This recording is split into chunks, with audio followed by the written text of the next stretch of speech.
Why, hello everyone, and welcome back to World End Economica, is how you should say it. So, I got this one YouTube comment when I looked at, and by the way, shout out to Kuro Serpentina. He told me that I have good taste in visual novel readings. That I do. And yeah, I'm planning to do more of this. Of the if I get the second episode of World End Economica and the third one, if the third one comes out, that is. But yeah, let's continue reading. This is going off to a very good start. Nothing good could come from wandering around downtown in the middle of the day, and of course I'll check out, not check out. I'll put his channel in the video description below. So yeah. After jumping from one building to the next, I decided to walk down a deserted hallway towards my favorite Chinese restaurant. Ooh, I love Chinese food. It was the time of day when most people my age would be at school, so walking around carelessly would get you chased or down by the cops before you knew it. Until you turned 18, the legal age here, it was mandatory that you belong to some sort of educational institution. Some people would say that this was a good thing, while others grumbled something about government-funded programs. I fell into neither camp. My way of dealing with systems I didn't like was to quietly escape them, not to loudly criticize them.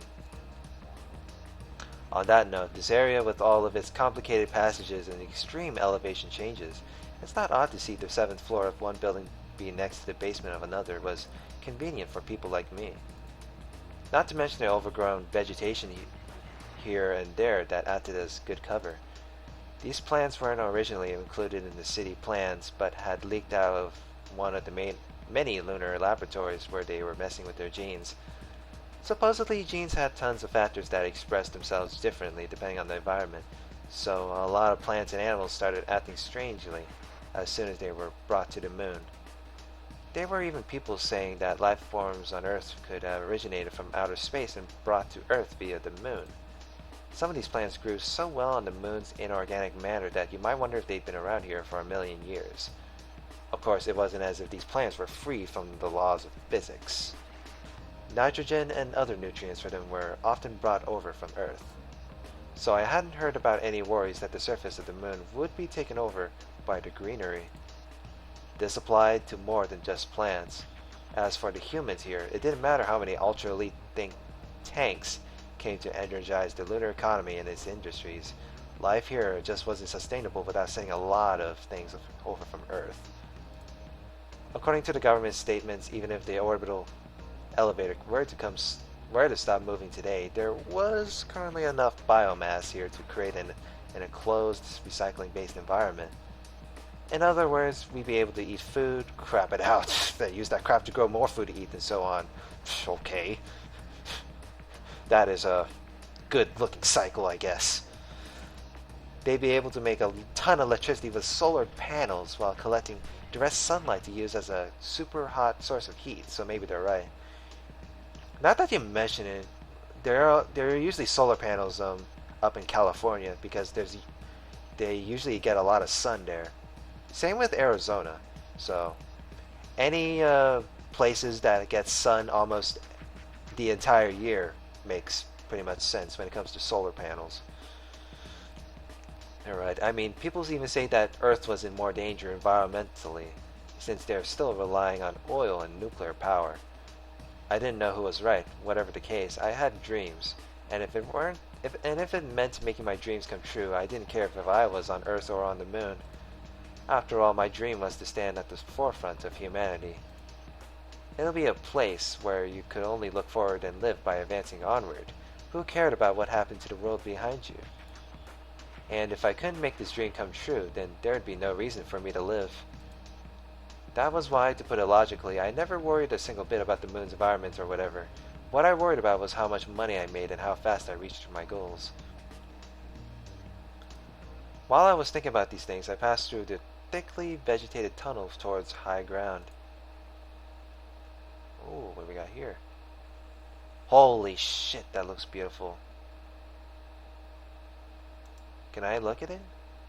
It was a clear day as it always was. On the other side of a translucent membrane, the visible half of the mist-covered Earth looked small.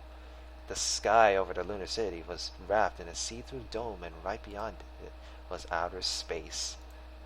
Gravity was weak on the moon, so you couldn't naturally keep large amounts of gases stored up on the surface. Also, while apparently each 24-hour day on Earth had a morning, afternoon, and night, which was followed the next day by another morning, the moon alternated between 2 week days and 2 week nights. However, the human body cycle was set differently thanks to tens of thousands of years of living on Earth. Because most of the people living on the moon were immigrants from Earth, its dome was adjusted to give off light in an Earth-like way. It even had sprinklers attached to it so that it would rain. However, I only see things like downpours and thunderstorms in videos. When it rained here, it was always just a drizzle. Strong winds never blew here. The only winds felt were the slow, coiling movements of the atmosphere due to centrifugal and Coriolis forces, as well as the gentle breeze of the air inside the dome being mechanically circulated. I strayed from the street onto a grass-covered cliff and jumped upward with a grunt. I kicked off a tree branch and rotated my body to land on the top of the tunnel. This was a box seat where you can look down on the greater part of the city. I grabbed some beef jerky out of my bag and bit into it. According to the guys who came from Earth, this wasn't at all close to the real thing, but it's the only beef jerky I knew. I love beef jerky. There were a number of cities on the moon. The one I lived in was the very first city to be created, and I could get a clear view at the whole thing from here. Good Lord. These visuals of the city right there, I'm not going to deny it, it's beautiful. Even though my piece of shit desktop cannot handle that, but yeah, I'm loving it. The whole thing from here.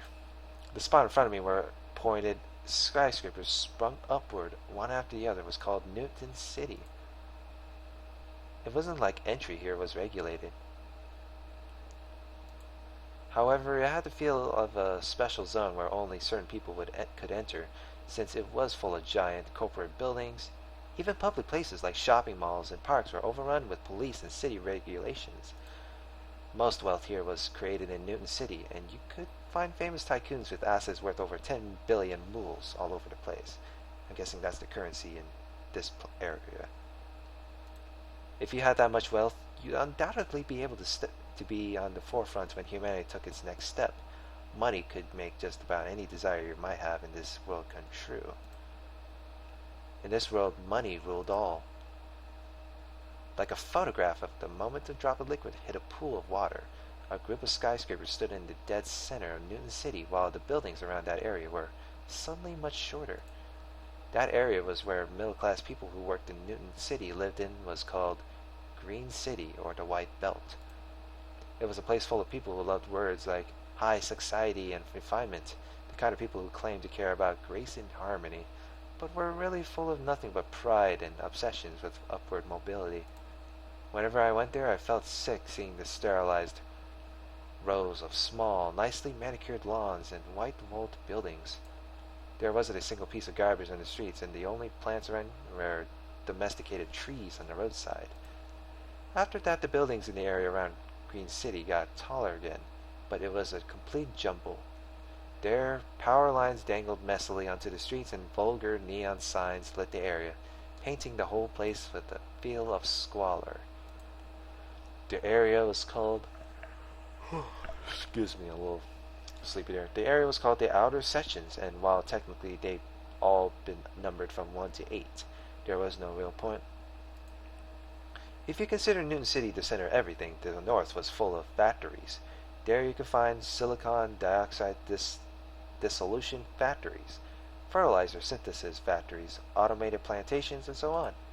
On the east side was the village where I lived. That area was notorious for its hard-nosed residents. You could also find settlements of old-timers whom you might call artisans in the area, which made for a countless number of small workshops. Most people didn't have the luxury of being able to do something like transport wooden furniture via orbital elevator, and land was expensive on the moon, so the houses of Green City were small. As a result, handmade furniture created with the size and shape of your house in mind was far more popular than ready-made furniture. I was told that my parents were aiming to live together with plants brought from Earth in exchange for making furniture out of wood. Even though factories existed that used the best scientific advances to maximize harvest rates as much as physically possible, they still grew plants by hand for some reason. They seemed to at least have their customers, but I didn't see a single enjoyable thing about being covered in dirt. Oh, jeez. I wouldn't want that. Covered in dirt. It just made me wonder why they even came to the moon in the first place. This wasn't a place for stuff like that. The moon was supposed to be a place where you directed your gaze to the top of the inorganic buildings that lined Newton's city. And if I shifted my eyes to the left, I saw an area haunted by those who couldn't keep up in that struggle. Here, when buildings started rusting, no one would bother to repaint them. It had been nicknamed the Red Valley. The reason it was called a valley was because when Newton's city was originally built on the flat crater floor, all that low-income earners made the Rocky Mountains surrounding the city their home. And by Rocky Mountains, I don't quite mean something like the harsh mountainous environments you might find on Earth. It was actually closer to what you might call highlands. As a result, the rock was chipped away to increase surface area like a river eroding hills, and many structures could be built in a tight area by terracing the slopes. Furthermore, more space was secured by digging caves into the rocky stretches. It was clearly evident that doing this over and over made for a mess of a city. Not much more than a decade had passed since the city's establishment, but it had already become such a devilish haunt that you wouldn't blame the local government if they just threw up their hands and gave up. As for me, I liked the Red Valley with its level of squalor. While it was true that the people living there could be called outcasts and failures, the place was irresponsible in a good way, and that put me at ease. Of course, I had no intentions of becoming the 20% that lived there. And finally, the area around where I was right now was called the Sixth Outer Section. It was not as degenerate as the Red Valley, but it was not quite as productive as the east side of town. This area didn't even have a nickname yet, and its lackadaisical aspects oozed out at every turn. While the buildings were dirty and worn out, it was dotted with small companies who dreamed of Newton City and the occasional decent-looking house, so it wasn't the worst place to live. I stood up, hopped back down to the street, and jogged off.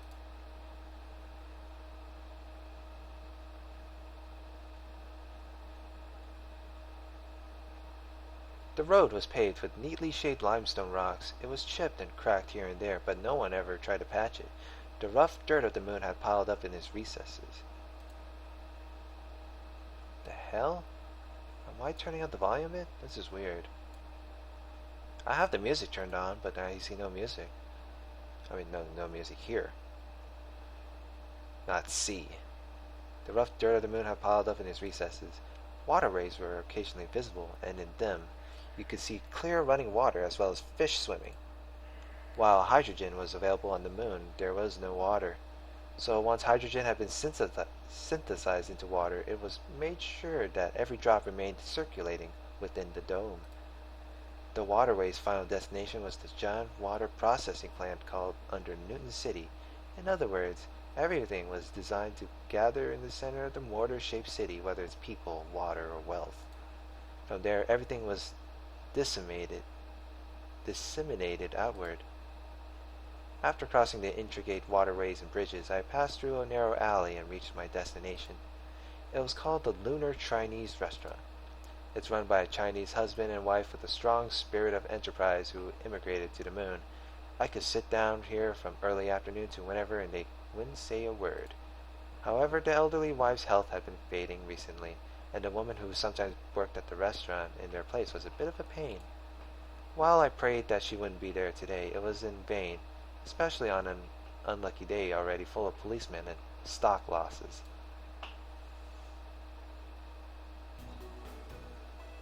Oh, okay, now it's playing the music.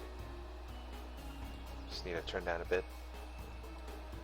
As I opened the frosted glass door, the woman watching the television placed near the ceiling with her hand resting in her arms propped up on the counter lowered her glance listlessly. While I was overcome with the urge to just shut the door and go to another store, the woman raised her voice before I got the chance. Table for one! The kitchen was run by the silent, stubborn, elderly husband of the family, so he never showed any signs of affection. Of course, no reply came from the kitchen. Even so, it was too late to leave, so I entered the store with a heavy gait and set up camp in a corner seat. While mountains of hydrocarbons sat at the moon's poles, they still couldn't be used for luxuries such as making plastic. As a result, most of the store's equipment was made from either wood or iron. Both could be gathered on the moon and were easily decomposable by microbes when thrown away. An iron cup was placed with a clang on my tattered wooden table, which was no doubt found in the dumps somewhere. The woman, beaming, then poured me water from high up. The water seemed like it should splash out, but it all stayed in a now perfectly filled cup. You showed up, you delinquent. Crab omelet over fried rice. I made my order bluntly without a proper reply. The woman was about 20 years old and had bright, healthy hair. Pink hair, that is. She had been working here for a while and seemed to know a lot of the customers, so she probably lived in the area. One crab fried. The woman yelled cheerfully towards the kitchen. Then, of course, all the things she could have done, she sat down across from me. Except her body was off to the side and her vision was fixed on the TV. She seemed interested in some plot point in the drama she was watching. Oh. I heard that actor there is in the area right now. He's going to negotiate his next title and bask in space at the same time. A beautiful actress from around here is accompanying him. I didn't ask, but she informed me anyway. I ended up glancing at the screen as I silently took my PC out of my bag. He's a little too handsome, though. While that might be true, I stifled my urge to reply with a "so what?" as I placed my PC on the table and switched it on. Oh, wow. He just doesn't even give a shit. He's just being a nonchalant ass. Switch it on. The PC was loaded with financial information and charts of historical prices for the 4,000 stocks on the lunar stock exchange. In order to make a profit tomorrow, I had to find my next target. Oh, want to use our power? I raised my glance after being asked a question and found my eyes meeting the woman's. She had beautiful almond-shaped eyes that were even brighter in color than her hair. She must have led an easy life, I thought to myself. Nevertheless, it would be helpful if I could use the restaurant's electricity, even if I did decide to go back to that half-assed net cafe. The rates were cheaper at night. The problem was that my battery might not last until then. I silently took out my adapter and plugged it into the cord that the woman, still seated, had lazily dragged my way with her foot. As I hugged the ground in order to plug my adapter into the outlet, the woman mischievously twitched the toes in her sandals. Perv. That was what she said to me once I raised my hand. Shit. That was what she said to me once I raised my head, but she wasn't even wearing a skirt. Naturally, I ignored it and booted up my PC. After that, the woman stopped messing with me, and the only sounds in the restaurant were the filtered voices from the television and the swinging pots in the kitchen. This was a quiet area without much foot traffic, and it felt like time passed slowly here. The thing that made me go far out of my way to come here, other than the fact that they wouldn't report me to the cops, was this tranquility. What did you eat yesterday? Well, it was pretty tranquil until the woman suddenly asked me a question. What did what I had to eat yesterday have anything to do with you? I ignored her as I stared at my screen, but she wouldn't stop looking at me. Her face, visible from the corner of my eye, didn't make it look like she was particularly interested in the question, but she wouldn't turn away. Defeated, I raised my glance, and at that moment she grinned. Pasta. I answered, then turned back to my screen. I updated my data while I was in the cafe, so I searched for any corporate news that might affect the market in the next few days. From where? Shh. As I clicked my tongue, the woman's smile, as expected, disappeared. She didn't get mad or stand up, though. That doesn't suit you, you know. She said this so seriously that instead of getting mad, I ended up blushing. She's treating me like a complete child. Big Bowl Cafe. It was an arrogantly named place for a nearly illegal operation. You see, bowls were symbols of strong markets. For that reason, there are bronze bowls placed in front of the biggest financial districts in the world, like America's Wall Street. Oh yeah, I remember that. Or the Hong Kong Stock Exchange. So for me, the place was good luck. Huh. So, Saralt's handmade pasta. Saralt? Wasn't there a real skinny guy there? That guy owns the place. Owns the... I was a little heartbroken at those words. I was sure that he was some loser who worked there by the hour. But to be the owner of a store, big or small, was a fine example of a capitalist. Not only that, I was heartbroken to hear that I was eating his pasta. I mean, it was good. I taught him how to make those. The woman beamed with pride. Wait, if she taught him, then where did they know each other from? Don't tell me they used to be lovers. As I dreamed up juicy scenarios in my head, I stared vacantly at her face as she turned back to the television. So, was that lunch? Dinner? Huh? Did you eat that for lunch or dinner? I didn't have the slightest idea as to why she was asking for all these details. It's a curious, simple question, though, man. Yoshi. I'm gonna call you Yoshi. Yoshi. What was her name? I didn't have the slightest idea as to why she was asking for all these details. It was probably because of some stupid made-for-woman horoscope that she watched every day. Okay, really? It's gonna annoy me. I get the feeling that oh my god. I don't even want to talk anymore. I don't know if this protagonist is gonna annoy me by the time I finish reading this. That she watched every day. I bet it was something like, if you ask a boy you meet today what and where he ate for each meal yesterday, your lucky color is yellow and your lucky word is optimism. Dinner. What about lunch? I had set out to click my tongue, but after being told straight-faced that it didn't suit me, I ended up holding back. The woman might have noticed this fact because she was grinning slightly. I answered her after telling her in my mind to shut up. I didn't eat it. Really? This time, I didn't keep myself from clicking my tongue or from getting angry for that matter. Why she wanted to know these things in such detail completely baffled me. And what do you care? Right as I turned her question around on her, a plate of fried rice hit the counter with a thud. The woman stood up and brought the plate over. Then, right as I thought that she was going to place it on the table, she kept the plate in her hand and looked down at me. You really didn't eat anything for lunch? As if to show her that I was trying my hardest not to click my tongue. Shh, I don't want to do that. I started to scrape my upper lip with my teeth. No, I didn't. I don't eat lunch on weekdays. What about today? Today is an exception since I was driven out of the cafe at a weird time. So what? Anyways, give me my food that you're just holding there. Eating a proper lunch was something special to me, since I usually only did it on Sundays.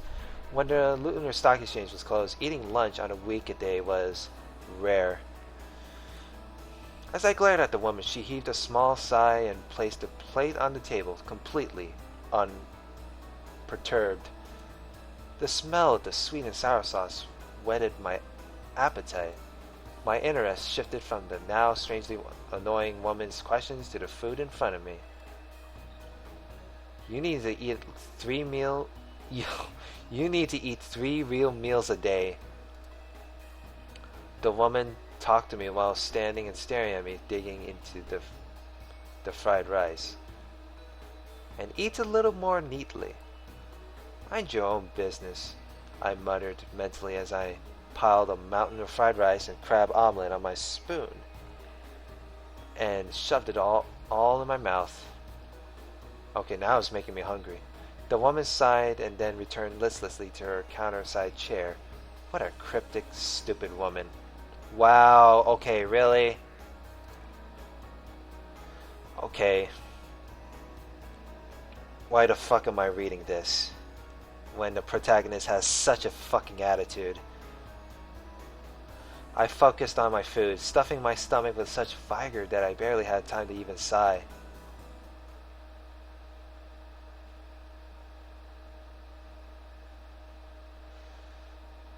Okay. I'm just gonna end it here shortly. Uh, I don't know. I mean, I love. I really want to record that game. This game is really interesting to me. But ever since the one of my what you call it, when one of my Steam friends gave me the Steam uh, key for it, it's just I don't know, like the protagonist's attitude and shit. Fuck. I know how this is going. I knew this is going. What's going to happen? It's going to be all negative thoughts. But enough detracting the game. I mean, I love the story and the factor of how the economy is like. But yeah, it's not going to stop me there. I will do more of this. So, like, comment, and subscribe. See you later. Have a good one.